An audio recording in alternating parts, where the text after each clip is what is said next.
Good afternoon. It's 3 o'clock. Welcome to the Gaming in Germany webinar, Market and Regulatory Update. My name is Willem van Oort. In today's webinar, we will take an in-depth look at Germany's online market. We will have some information on market size and expected growth rates, on the latest regulatory developments, advertising, and finally, responsible gaming obligations. In short, there will be a lot to discuss and a lot to take in. However, before we kick off today's webinar, I would like to thank our strategic partners and sponsors. Without their invaluable support, we will not be able to do this. Thank you very much. As always, our webinars are interactive. If you would like to participate in our audience poll or ask questions, coming up in a minute, or something to our speakers, please make use of the Slido app. Quick demonstration here. In order to do so, please scan the QR code on the left of the screen or visit slido.com and enter the event code GIG. That's GIG. Select the Q&A tab on the top of your screen to submit your questions, or select the poll tabs if you would like to vote in our interactive audience poll that will come up in a minute. We will try to answer as many audience questions as possible towards the end of this webinar. So please take a moment to look at Slido so you can participate in the poll and the Q&A of today. Thank you. With us today, we have three expert speakers to address today's topics. I would like to introduce Dr. Jörg Hofmann, Head of the Gaming and Betting Law Practice Group at Melchers Law, Dr. Tilman Becker, Director at TC Becker Consult, as well as David Henwood, Director of H2 Gambling Capital. Welcome to the webinar. And thank you very much for being here. I look forward to sharing some questions and invaluable insights with you in a minute. But before we kick off today's discussion, I'm interested in hearing from you, our listeners and viewers. How are you looking at the ongoing development of the regulated German online gambling market? So if you can take a moment, point your camera to the QR code or go to the Slido app and participate in the poll that we have prepared here in front of you. When can we expect to finally have a well-functioning German online gambling market without too much legal and regulatory uncertainty? So that's 2024, second half of 2022, never, or from the 1st of January 2023. Four options here for you to choose and pick from. I give it a moment to have all the answers in. I think the 2024 seems to be the winning estimate here. Give it one more minute. I think it's quite clear. For the context of this webinar, we see that 63% thinks that perhaps in 2024, the German online gambling market could be well functioning and without too much legal and regulatory uncertainty. Thank you very much. Our first speaker today is David Henwood, Director of H2 Gambling Capital. David, how are you today? Good, thanks, Willem. Thanks for having us on. Absolute pleasure. David, my first question to you is, could you briefly describe the size and growth potential of Germany's online gambling market? Sure. Well, good afternoon, everybody, and real pleasure to be joining you here today. Conscious that we've a lot to get through in the session. There's quite a bit going on in the market. So we've only got a couple of slides for you of really just headline data, as it were. So we had the first slide really, which is just looking at the overall market characteristics. And I guess the headlines here are really to say that Germany, it's a significant market in terms of the global gambling sector. It's the 7th largest in the world, and the 3rd in Europe, only behind the UK and Italy. Many of you, of course, will know that. However, the second bullet point, which we wanted to just flag with you right up the top, is that at the moment, it does remain relatively underdeveloped. And we've used three metrics to sort of evidence this in terms of where the growth might be. If you look at adult spend per head, currently 158 euros. To get in the top 30 nations that we currently rank at H2, adult spend per head is around about 176. And comparable markets in Europe, you're looking at the UK at 295, Denmark at 300, Sweden at 328, and so on. So potential there. In terms of GGR expressed as a percentage of national GDP, the global average is 0.43%, and currently the German market is at 0.33. So still room for growth there. Spain is at 0.59, Italy 0.8, sorry, and Greece at 1.3%. But then the percentage online, which is probably where a lot of today will be focused, really low, 27%. The comparable countries in Europe are looking at around about, Denmark is 62.8%, Czechoslovakia, Czech Republic 65, UK 65.5, and Sweden 67.4. Some areas of underdevelopment really in terms of the market as it is at the moment. If you go on to the next slide, just a second slide really, that is to show you really where we're forecasting the growth. So these are numbers for 2026 in terms of our short to medium term estimates, and the growth is actually good in terms of sort of the impacts of the new regulation. But we would say it's probably not remarkable. It's probably steady growth.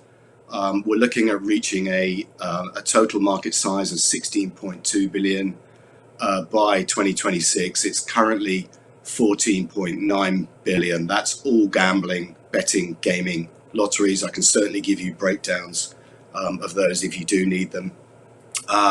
That's a CAGR of 1.2% over the next 5 years. The global sector is currently trending at a 3% CAGR, so almost 3 times as much. But what is interesting in particular, we've pulled out what is projected to happen to the land-based numbers and the online numbers. The land-based is very much flatlining as a sector, even some slight decline of growth there. Particularly in betting, onshore betting, and in the lottery sector. However, the online sector is growing at 7.8% CAGR, which is almost 6 times as much as the land-based, and the percentage online moving up from that 27% to 35%. So really moving up from a fifth of all gambling being online to a third over the next 5 years. And then lastly, there's a lot of talk obviously about the channeling rate as a measure of the success of a market. At the moment, it is channeling at around about 62% as the new regulatory period bites in. That will grow to up to 85% by 2026. But it's probably just worth saying that is still significantly below other European countries. And we recently did a bit of a study in the summer which looked at the most successful or the regulatory frameworks where there is a sort of what you call an optimum market balance. They are seeing channeling rates at over 90 to 95%. So just some initial measures there. 2 slides on how we're seeing the market at the moment and where it's projected to grow 2026. Very interesting, David, and quite a bit of information here.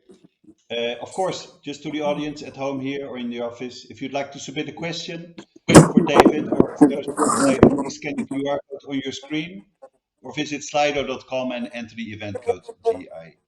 And the audience questions will be dealt with in sort of half an hour from now. David, of course, H2 is not the only one trying to provide a reasonable estimate of Germany's online market. With this in mind, could you tell us a bit more about how your figures differ from other estimates out there?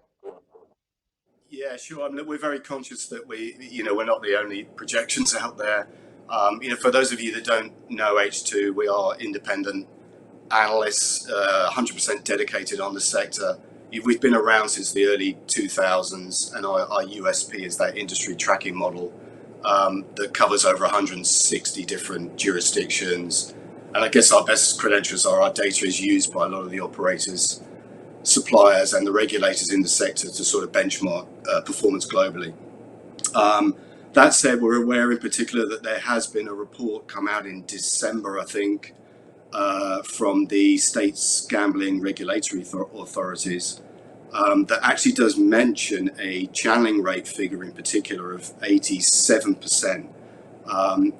We've looked into that report. Obviously, always keen to see different projections out there, because you'll remember we were suggesting it's around about 60, 61, 62% at the moment. However, if you look into that figure, it actually includes the land-based sector, which is obviously irrelevant in terms of the channeling rate. If you strip that out, it talks about a channeling rate of around about 55%, which is obviously very similar to ours at around 61, 62%. So in actual fact, William, the answer to your question in this particular case is we think we're pretty similar to a lot of the other projections out there. But if anyone can tell us different, please do let us know. It's always good to hear. David, thank you very much. I think this provides us a solid basis to continue the discussion here today. Our second speaker is Dr. Jörg Hofmann, head of the Gaming and Betting Law Practice Group at Melchers Law, as well as the leading expert on German online gambling regulations.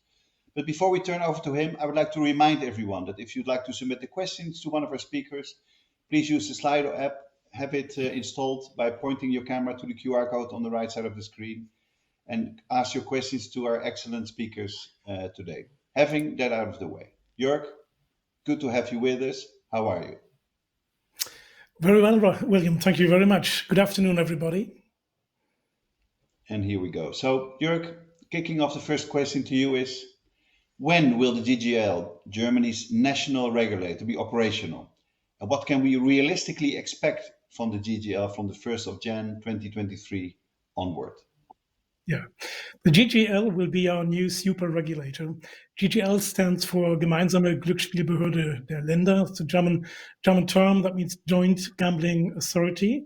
Officially, it will take over as of 1st of January 2023. At the moment, this authority is going to be built up, infrastructure, administration, human resources. But there is a date in 2022, which is important because on 1st of July, this authority is taken over first task in terms of enforcement against non-licensed operators. In particular, they're going to apply IP blocking and payment blocking.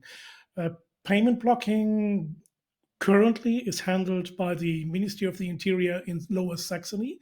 This responsibility will then shift it to the new authority, which is also based in Saxony-Anhalt, where we currently have the State Administrative Office handling the license application proceedings and supervisory tasks in an interim procedure until the new one takes over. There will be some changes. First of all, the new authority will be headed by two co-chairs, Mr. Benter and Mr. Schwanke, two experienced regulators, one coming from Schleswig-Holstein, the other one from Hamburg. And many people are familiar with the gambling committee, the Glücksspielkollegium, which involved in almost every decision making at the moment. If any licenses were to be granted, may it be sports betting or virtual slots, online poker, the final decision at the moment will be made by the gambling commission, by the gambling committee, including other tasks like guidelines for advertising and bet type lists, all these things.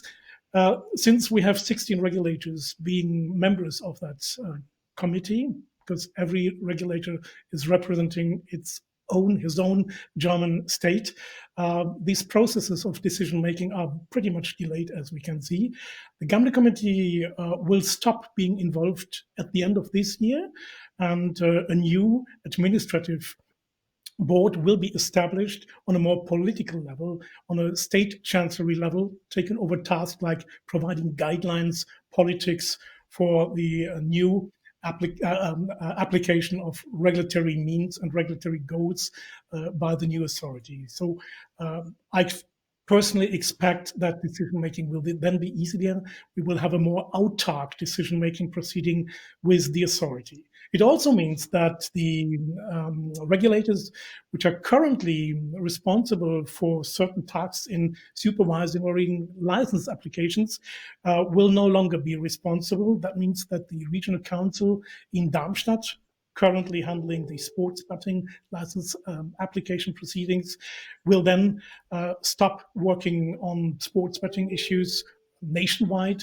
This responsibility will also be taken over by the new super regulator, as well as virtual slot machine licensing and online poker licensing and every other sector in the industry. That's why I call it a super regulator. It's like the gambling commission. It serves on behalf of Germany in total, but it's an institution that is located in Saxony-Anhalt and based on the interstate treaty. Super regulated, that's the word of the day. Thank you, Jörg. Some really useful information here. My next question to you, Jörg, is twofold. First of all, what is the status of the current license applications? And secondly, and this is really important, how does the need to license individual games and bet types complicate the overall licensing process? Two questions in one for you, Jörg. Yeah, I think that's the most relevant question at the moment, and it's not easy to answer it because the law has changed a little bit. First of all, let me distinguish between virtual slots and online casino on one side, and then move to sports betting. As of 1st of July last year, when the current interstate treaty came into force, a new license category has been established. Before that date, we had the license to operate the sports betting offerings, and if there's any details required regarding catalog of bet types, this would be secondary regulation as part of the license. After 1st of July, for both verticals, sports betting as well as the casino type games like virtual slots and online poker, a second license requirement has been established. So an operator would have to apply for the license to operate these games of chance, the virtual slot games and online poker, as well as seek permission for every single game.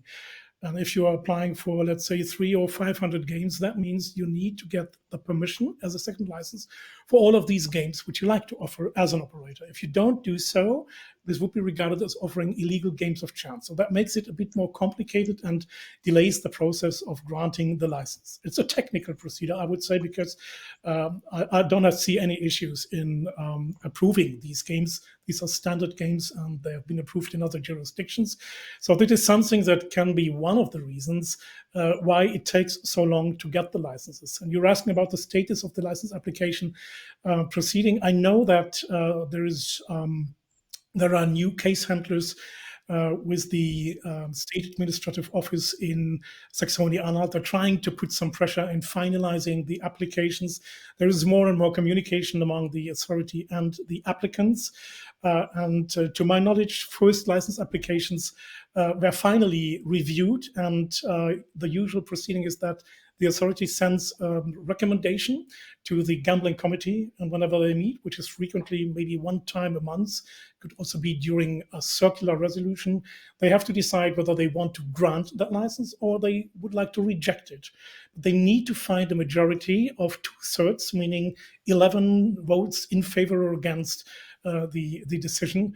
And as we can see, it takes one delay after the other, because obviously it's not easy to find that majority vote, since there are different categories of regulators. There are very reluctant conservative ones and then more liberals. And at the moment today, the committee is meeting, discussing few timely topics and probably first licenses to be granted to virtual slot machine operators. If so, this would only be very few, but the authority intends to do this as soon as possible in the near future. You cannot predict the timing because it's all about the gambling committee, which is the biggest hurdle time-wise. If you look at sports betting, we have also 3 different types of licenses. Those which are the old ones, granted on 9th of October in 2020, the first 15 licenses, followed by a couple of other licenses, more than mid of 30 licenses, and they need to be, they're still valid, and they need to be extended because they will expire this year, and they need to be expanded as of 1st of January 2023. The Regional Council in Darmstadt, which has the experience in processing these requests, is still responsible. And the authority told the industry, please send us your submissions, all the complete documents with your request by 30th of April latest, so that they can really review the documents and can grant the license, involving the gambling committee, of course, until the year is over. This sounds easy. The second category is those who are applying for a new license, which is then only under the current law of the current interstate treaty, and all the extensions will certainly also adopt the new interstate treaty law. That is something which goes parallel. And finally, we have something in the middle, which are applications pending, which started under the old law after 2020, but before 13th of June. There was never a decision being granted for some reasons. These are still pending, and we are hoping that the authority will be able, with the support of the Gambling Committee, also to make decisions regarding these pending applications. This sounds easy, but we've got some hurdles here as well, because most recently we realized that 1st of July was, as I said before, the date when the second license regime has been established, not only the license to operate and offer these games of chance and to broker them, but also the permission for every single bet which an operator needs to seek approval for. That's new. That's a difference to what was applicable in 2020 and first half of 2021. So operators generally need to apply for an approval of every certain bet type. And we've seen a new list of permissible bet types or bets published by the Regional Council some weeks ago. I think it's like maybe almost 4 weeks ago. And that was a proposal which has been drafted by and put together by the Gambling Committee as well. It took them months because it was very controversially discussed. And the result is more than a compromise to satisfy the most reluctant regulators. If you look at it, you will see, in particular for live gaming, we can say that depending on the specific scope of operators, I would say it's between 60 and up to 80% of the bets being removed. Those bets who are demanded by punters and players at the moment. This could be a disastrous effect for channeling the traffic in Germany. I think it's very counterproductive in terms of reaching out to players spending their money in a regulated environment. So I think it's a support for the black market operators. Therefore, the discussion came up among the industry and the authorities to deal with this matter again. There are talks at the moment. The authorities talk together. If I look at the my estimate regarding the Gambling Committee, I would say at the moment there is not much hope that they will change their mind. And this would lead, I would predict this would lead to another wave of litigation in order to get this settled. But at the moment, you can not tell something about the time frame and the final result of this. And these bet types, or this list of permissible bets, only applies to soccer, to football in Germany. All the other sport events and types of sports are not mentioned. The regulators have to follow up with that. At the moment, there's nothing in sight which will amend these lists. So this is really a big hurdle for the industry, and a challenge which was completely unexpected. Under the old law, the license applications, and you got a license, you submitted your catalog of bet types and applied for approval. So far, there has never been a decision rendered by the authorities because they were all waiting for this list, which took more than 1.5 years, and it remains to be monitored what the outcome will be. Thank you for the super comprehensive answer, Jörg. Even if it's not all good news for the industry, I think it was very interesting. Jörg, moving on to my final question to you here. As most of our listeners and viewers will know, traditional casino games such as online roulette, blackjack, and baccarat will continue to be offered at the state level rather than in a single national market. Jörg, could you explain in a bit more detail what is currently happening with these virtual bank holder games? Which Yeah, the states are bank holder. interesting from a commercial viewpoint and what will be happening there? Happy to do so. The bank holder games, so like roulette, baccarat, blackjack, the table games, these are sectioned to a specific license regulation in Section 22C of the Interstate Treaty. It's a bit complicated to understand if you're from abroad, because usually what you would call online gaming or online casino is what we only call virtual slot, and it only applies to the slot offerings and online poker. Those table games and live games in land-based casino is the equivalent for that in the online sphere. This is something which is taken off from the license application regime of the Interstate Treaty, as we know, for virtual slots and online casino. This is something the lenders, the German federal states, all the 60 states, can make a decision on, and they can choose either to opt in favor of a monopoly structure, meaning they could offer these games, these online casino games, by themselves, probably by using a state-owned company. This could be a lottery company, a land-based casino operator, or some other entity.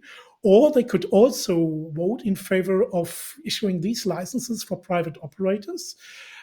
So this could be sort of a tender, because the amount of licenses available for private operators is limited by the amount of existing bricks and mortar licenses in that particular state. To give you an example, if we look at the state of Hesse, there are 3 land-based, 3 bricks and mortar casino licenses granted. So the amount of online casino licenses would be limited to 3 licenses available.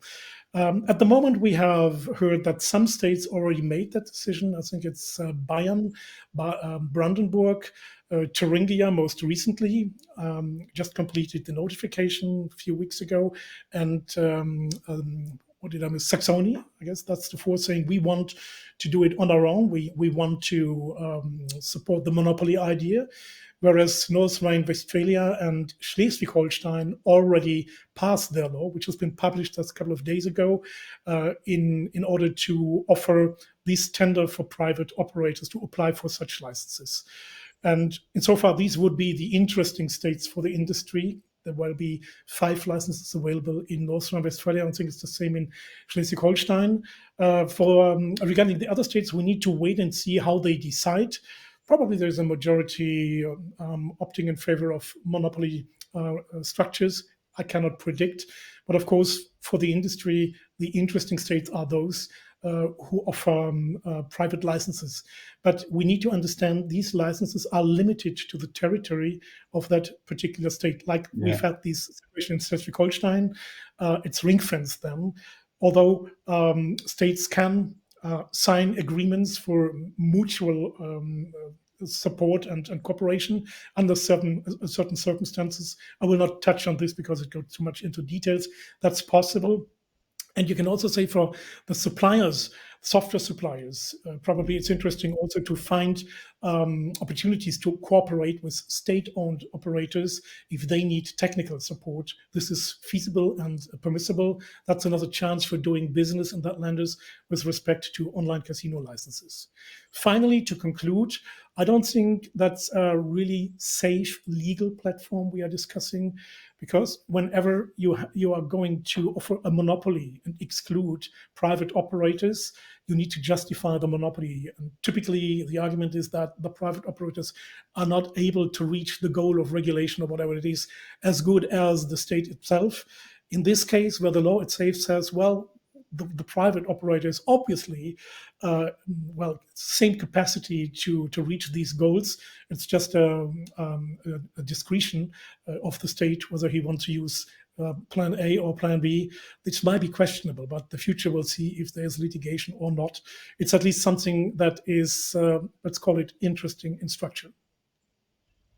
Interesting indeed. Jörg, thank you so much for your super insightful information here, and stay with us for the Q&A that is coming up in about 10 minutes or so. Speaking about the Q&A, I would like to remind you all at home or in the office that if you would like to submit a question, you can do it already right now, and we'll include these later where possible in the last part of the event, use the QR code on your screen or visit slido.com and enter the event code GIG. Look at the Q&A tab on the screen, ask your question, and it's all set. Right now, we finally turn to the third of our speakers, Dr. Tilman Becker, who is a leading responsible gambling expert and scholar. Tilman, thank you very much for being here. How are you? I'm fine. Thank you for inviting me. My pleasure. My pleasure. Tilman, let's move on to the first question we have prepared for you. What is the current status of activity and deposit limit databases? And to what extent are these operational? And what must operators do to connect to these databases? The limit and the activity database are already working and operational from the side of the gambling authorities, but only 10 or so of the applicants for licenses have yet connected, and only some of them use the limit and the activity database. Operators willing to connect can download an application form from the homepage of the gambling authority and will receive a test account. The registration of player in a central file is carried out for each gambling provider and required as soon as a player opens a gaming account. The limit database will establish one player deposit limit across all providers of, in the beginning, €1,000. The activity database will prevent parallel gambling with several providers and introduce a waiting period before changing the provider. More demanding are the technical requirements for the third database, the safe server or vault. Each operator on the internet has to establish and operate at their own expense a technical system which correctly records all the data required for the performance of gaming supervision, stores them, and enables electronic control at all times, including direct access by the supervisory authority. The gambling authority will use this data for supervision and for scientific research. Furthermore, each operator has to establish an algorithmic system for early detection of players at risk of gambling addiction. The algorithmic system has to be scientifically evaluated by independent researchers at the expense of the operators. And finally, each operator has to connect to the Barring database. The Regional Council, Regierungspräsidium Darmstadt, responsible for sports betting licenses till the end of the year, is and will be in future responsible for the Barring system OASIS. Thank you, Tilman. It's good to have an idea of how some things are actually functioning in Germany. Appreciate it. Moving to my second question, which refers to a topic that is being hotly debated in many other European gambling jurisdictions at the moment. What can we expect regarding new gambling advertising regulations, and who will supervise those? Yeah, this would take a little bit longer to explain it. According to the State Treaty of 2012, the federal states had to issue common guidelines for permitted advertising, the so-called Werberichtlinie. Though in the State Treaty of 2021, such a provision is missing, nevertheless, the gambling authorities had planned to revise these advertising guidelines. The Federal States Game Council, the Glücksspielkollegium, Jörg Hofmann already explained it, is responsible for the gambling advertising guidelines. As already mentioned, this has resulted in a very long delay, but it is expected that the new advertising guidelines will be available in the beginning of July. In the State Treaty of 2021, the common guidelines for permitted advertising are regarded as an administrative regulation for which there is no need to cover it in the State Treaty.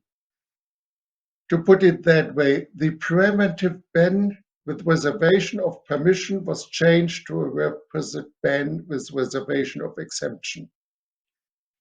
Content-related and ancillary provisions regarding the design of advertising for public gambling will be laid down in the permit according to the new advertising guidelines. The type and extent of advertising for public games of chance may not contradict the objectives of the state treaty. The advertising may not be excessive. Special features of the respective game of chance may be emphasized when advertising individual games of chance. Of course, advertising may not address minors. Misleading advertising is prohibited. And in advertising, the results of games of chance must not be depicted as being influenced by the player. And games of chance may not be presented as a solution to financial problems. Advertising on telecommunication systems is prohibited. According to Article 5 of the State Treaty, radio, this means broadcast and television and internet advertising for virtual slot machines, online poker, and online casino games is not permitted between 6 a.m. and 9 p.m. daily. Of course, this will result in a lot of problems because you cannot shut down the internet during this time, and this time period, 6 a.m. till 9 p.m. daily, counts as well for internet advertising. Advertising of an umbrella brand which offers these games is not allowed during this time unless, for example, sports betting is added, as explained, and this is explained in detail in the legal explanations of the state treaty. Advertising for sports betting is not permitted on the broadcasting channel immediately before or during the live broadcast of sports event. Advertising of games of chance in sports venues is only permitted in the form of umbrella brand advertising on jerseys and boards and similar advertising media. It is important to know that for the first time, affiliates are covered in the state treaty. According to Article 5, payment depending on turnover, deposits, or stakes may not be agreed upon or paid for advertising for games of chance in which bad players are not allowed to participate, in particular in the form of affiliate links. The state treaty makes a distinction between those games where bad players may take part and those where they are not allowed to take part. Advertising and sponsoring for illegal games of chance are prohibited. And this might be important, but if you remember what Jörg Hofmann just told us. If under an umbrella brand, illegal games are offered, advertising for the umbrella brand is prohibited and regarded as illegal advertising. So if you offer illegal or not proved slot and you advertise for your umbrella brand, then it's advertising for illegal gambling. In the comprehensive legal explanation of the state treaty, it is furthermore stressed that advertising should channel demand towards legal offers. Now, in the end, I will give you a little overview what will be in the future. If we look at the jurisdiction of the European Court of Justice, advertising may not be excessive and is strictly limited to that what is needed to steer consumers towards the permitted games of chance. Contrary, the German Federal Administrative Court has a stricter position. Advertising must not encourage the undecided and motivate them to participate in games of chance. Only those persons who have already decided to play games of chance may be approached with advertising. This is the point of view of the German Federal Administrative Court. In the past, the advertising by the state monopolies has kept German courts very busy.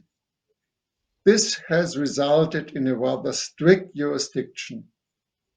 This jurisdiction did not take into account the different risk of addiction of different forms of games.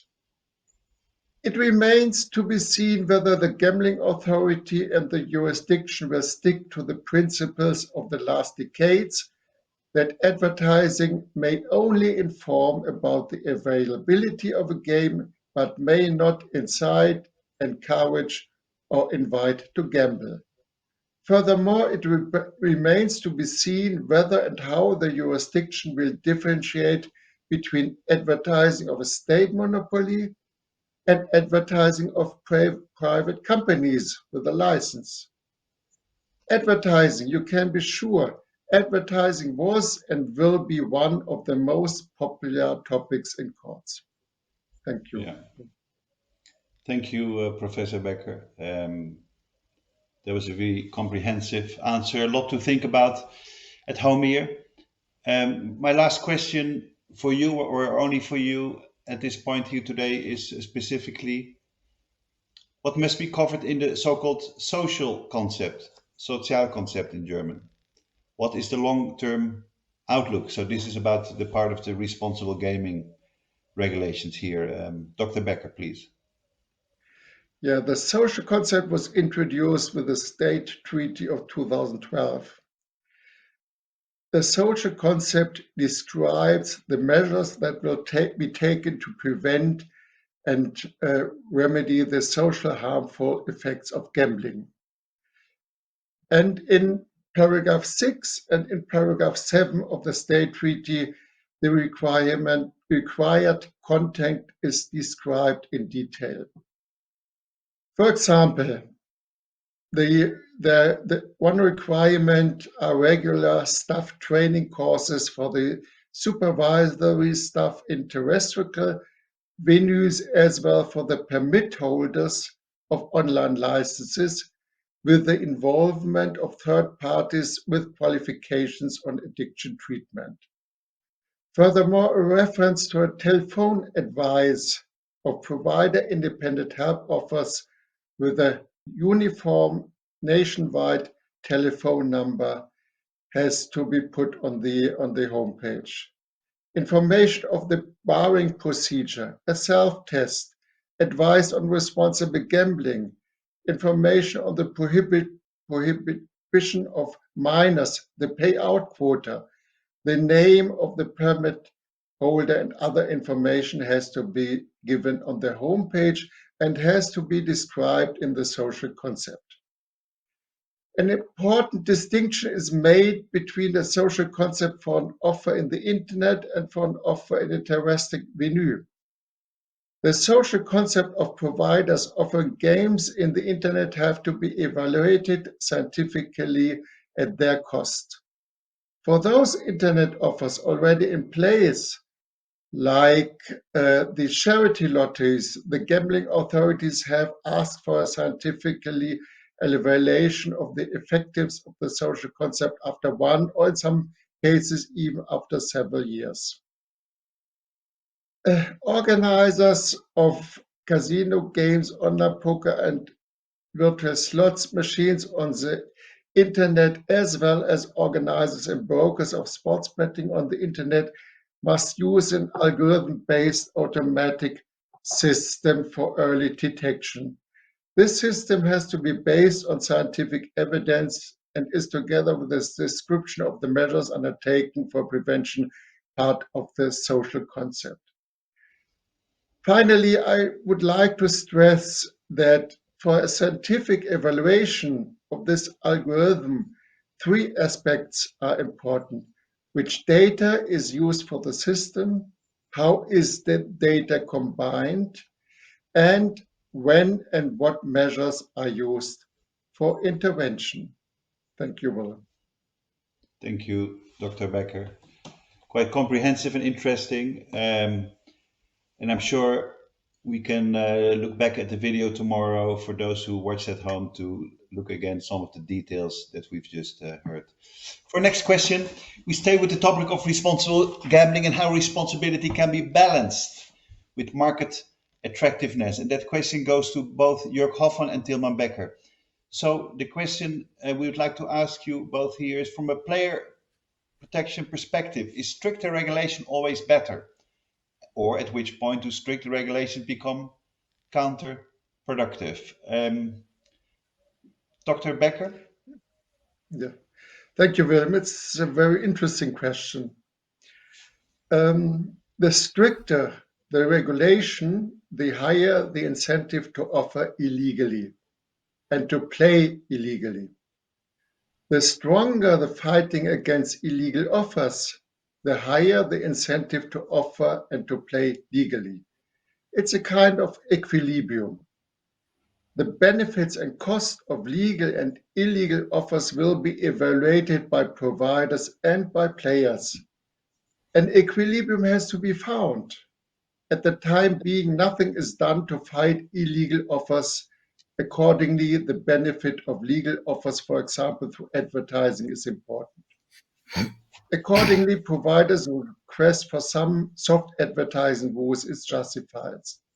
But Jörg Hofmann already told us that financial transaction, the homepage, IP blocking, financial blocking will be introduced, and then, of course, it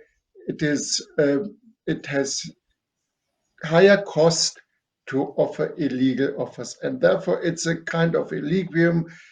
On the one side, the incentive to play legally, and on the other side, the incentive to play illegal and to offer illegal, and it's really a kind of equilibrium. The equilibrium answer. Jörg Hofmann, please. Yeah, strict regulation is definitely important. Stricter regulation is not always better, because it depends. If it goes beyond certain levels, I think we have a problem.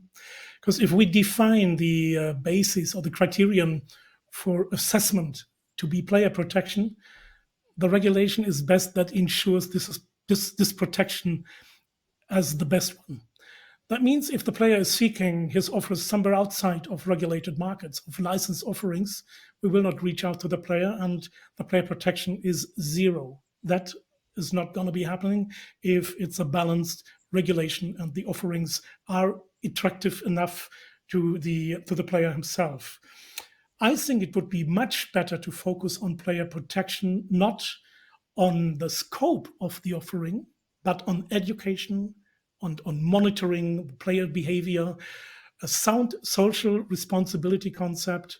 I think that's the solution will suffice if it reaches the player because he plays within that licensed and supervised environment. I would like to quote your Dutch regulator, Willem, Mr. René Janssen, who is the head of the Dutch Gaming Supervision Authority, the Kansspelautoriteit. They just published, I think last Friday it was, they published their annual report with a first assessment of the consequences of new regulation in Holland, in the Netherlands, because this was at the same time almost.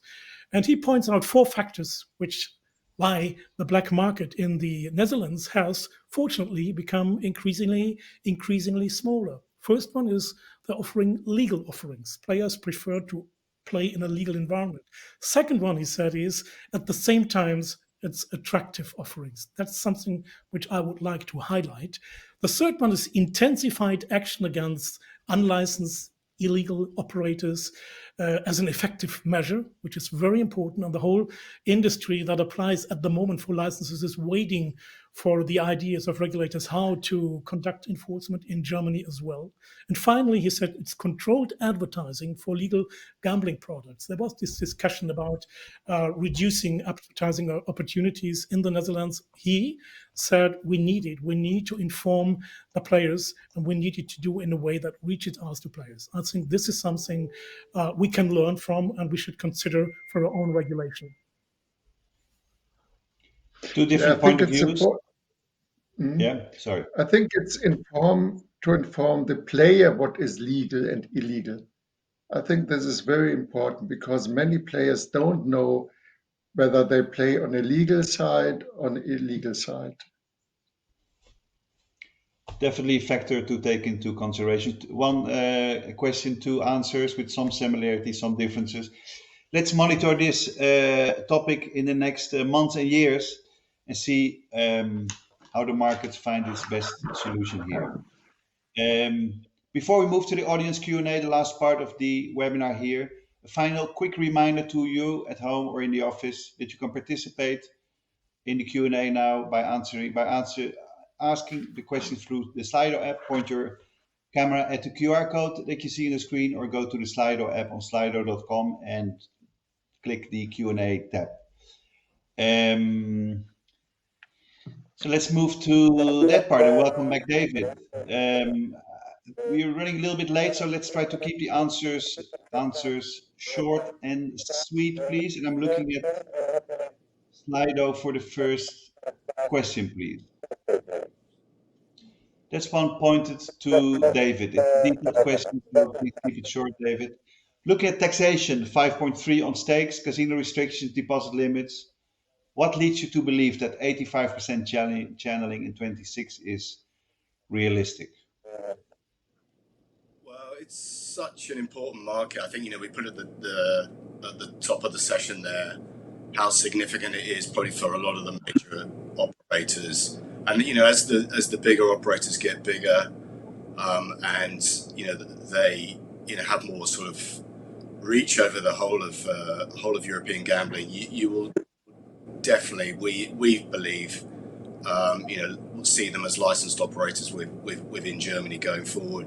I mean, that said, that we did a piece of analysis during the transition period, and the effect of the initial regulations, when they were trialed, if you like, was pretty significant. Offshore gaming in particular doubled during that trial period. But in simple terms, it's a judgment call. We do think there'll be a correction when the new regulator is operational from January 2023. And as Jörg and Tilman said previously, there's a number of ways that the onshore market will become a lot more attractive to the players. But the final thing I'd probably say on it is at 85%, that is still a level that is not in the top 15 in terms of channeling rates across the whole of Europe come 2026. So there is room for eradicating the offshore market even more by getting that equilibrium, as we say, that optimum market regulation. Very clear. David, thank you very much. Clear, concise, looking at the future. Second question here, Jörg, what is your view on any potential future revision of the tax on wagers 5.3? Is this on the agenda at this time? Is this being discussed at all, Jörg? It is on the agenda, but it needs to be monitored because it's subject to litigation. The new tax has been appealed, and it will certainly take time before we get first indications from the courts. For me, it's not just a legal matter, a legal issue. It's also a political background because it comes with all these restrictions, which makes the German market non-competitive. And that's why I think it needs to be rethought, even if the courts would foster the new approach in taxation. Thank you, Jörg, for that clear answer. Move to another question here from Slido that is point to Jörg. Do you have any data on how many operators have been made unavailable via payment blocking by the lower Saxony until today? Or do you have an educated guess on No that? such data has been published in public, so there's nothing officially available with that regard. But we know that the Ministry of the Interior sent out so-called blacklists to payment service providers, credit card companies last year. To my knowledge, these blacklists, they include, I would say, a significant 3-digit number or amount of, let's say, companies or brands, domains. And as far as I know, if none of these companies, or if these companies were not able to prove evidence that they were applying for a license in Saxony-Anhalt, if we talk about virtual slot machines or casino games, and will not be or are not compliant with the guidelines under the transitional regimes, they were disconnected. So payment service providers receiving these blacklists stopped handling the transaction between the players and these operators. Very clear. Thank you, Jörg. That's very useful information. We have a few minutes left here, so let's see if we can do one or two questions here. One question on Slido through Tilman. What can you say about the prevailing political sentiment regarding gambling advertising? Will this be decided on a national or on a state level? Tilman, quick answer, please. Yeah, it will be decided by the Glücksspielkollegium, the Gambling Council. And there are 16 persons from different states with a different political background. And I'm not sure how they will decide, but therefore it's rather complicated to get a decision with these very different views. But we will see what will come out in July. Yeah. Great. Thank you, Tilman. Maybe one or two quick last questions. Jörg, will the Glücksspielkollegium entirely disappear? If not, what will be its role in the future? You addressed it in the first question briefly. Yes, basically it will disappear, probably because these are still regulators. They come from basically from the Ministry of the Interiors in their respective states. They may prepare meetings of state chancellors and try to prepare draft decisions. But that depends. Basically, we can say they will disappear, and it's now in the hands of politicians, more politician-influenced people. And what we can also say, they will not handle with single cases as they do at the moment. In 2021, it's a more abstract level where the administrative board will be involved. So the authority is going to become much more stronger than they are at the moment. Great. 4 minutes before the hour. Let's go for one question, if there's still one. Mind you, you may be frustrated. You've not seen your questions passing by. We have over 200 participants today, and we try to make all the viewers happy here. Can you confirm that there is plans to IP block offshore operators from July 22? I think Dr. Becker and Jörg, you briefly mentioned those. You have any confirmation on that? Yeah, the gambling authority will take over in July, and then one of their first tasks will be IP blocking and financial blocking, because the other tasks will be taken over at the end of the year, or some other task will be taken over at the end of the year. But that is supposed to be the first task. Anything to add, Jörg? I concur with Tilman Becker, and a couple of days ago in Hohenheim, the regulators, in particular Mr. Benter, said this is what we can do. The law enables us to apply those sanctions, those measures, and they will do it. I cannot confirm whether it will be as of July, but in the future, I guess this will take place. And I think they made a decision, and we will see that happen. Great. As we're running out of time, and thank you, Jörg, I think we must wrap this up. Thank you, Jörg, Tilman, and David for answering our viewers' questions and for participating in the Q&A. Thank you very much. I think all your contributions were very helpful. With this, we've come to the end of this Gaming in Germany webinar. We hope you find it useful. A link to a full recording of today's webinar will be shared in a post-webinar email, most likely tomorrow, that we'll be sending out together with a link to this video. As always, let's keep in touch. If you have not signed up for free newsletters and print magazines, please, you can do that at www.gamingin.eu, the URL you see on the screen here. And of course, I would like to remind our listeners and viewers that this year we'll be organizing another Gaming in Germany conference. This conference in 22 has been scheduled for September 19 and 20 at the Ritz-Carlton Hotel in Berlin. Please save the date, and we hope to see you all there or at one of our new webinars coming up. Thank you for your time, and see you soon. Bye-bye.